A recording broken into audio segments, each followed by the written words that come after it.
nous sommes en ligne avec Olivier Granillic. Olivier, bonjour. Boker Tov. Et on commence par une nouvelle journée de protestation qui a eu lieu hier dans tout Israël.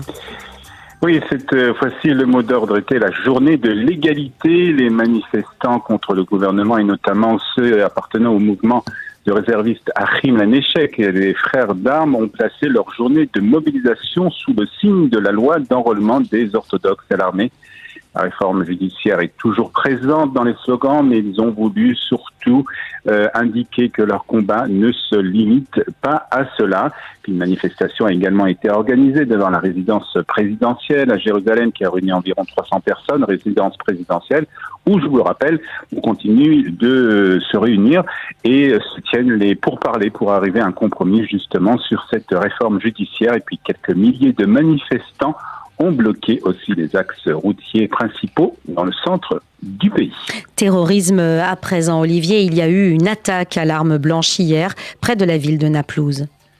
Un Israélien a été légèrement blessé à l'épaule après avoir été poignardé au carrefour d'Enbous au sud de Naplouse, près de Hawara. Le jeune homme a été pris en charge sur place par le Magen David Adom et des Sauveteurs sans frontières. La terroriste, elle, a été neutralisée. C'est ce qu'a indiqué l'unité du porte-parole de Tzahal.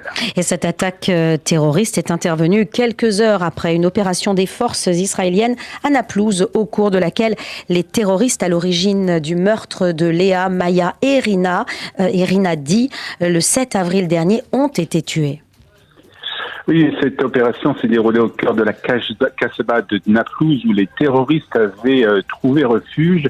Les forces conjointes du Shabak, des gardes frontières, du commando policier du Yamam et de Tzahal ont repéré donc leur cachette et lancé l'opération qui s'est donc soldée par la mort des 2 terroristes ainsi que d'un autre Palestinien qui les avait assistés.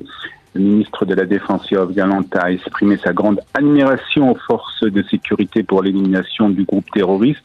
Comme je l'ai promis à Léo, le père de famille, nous mettons la main sur chaque terroriste, a déclaré Yoav Gallant. Et puis Oded Ravivi, qui est le président du conseil régional d'Efrat, la ville où la famille vit, a déclaré: les forces de sécurité ont une fois de plus montré leur détermination dans la lutte contre le terrorisme. Nous allons ensemble continuer à entourer la famille, nous renforcer en tant que communauté et renforcer le Yishuv, la ville d'Efrat. Et puis, une information malheureuse, Django, un chien policier a été tué au cours de cette opération à Naplouse. Oui, c'est le porte-parole de la police qui a annoncé qu'il avait été tué lors des échanges de feu. Et en protégeant de son corps, les combattants israéliens d'Anjo avaient 7 ans et avaient participé à des centaines d'opérations du Yamam lors desquelles il avait assisté les combattants dans leur lutte contre le terrorisme et dans la capture de suspects. Les chiens qui assistent les militaires et les policiers dans leur opération jouent bien entendu un rôle primordial et c'est en sauvant la vie des soldats israéliens donc que Jumbo est mort, c'est ce qu'a précisé le porte-parole de l'armée israélienne. Et on termine ce journal, Olivier, par un geste symbolique des diplomates en poste en Israël. Ce sont 75 ambassadeurs qui ont planté 75 arbres.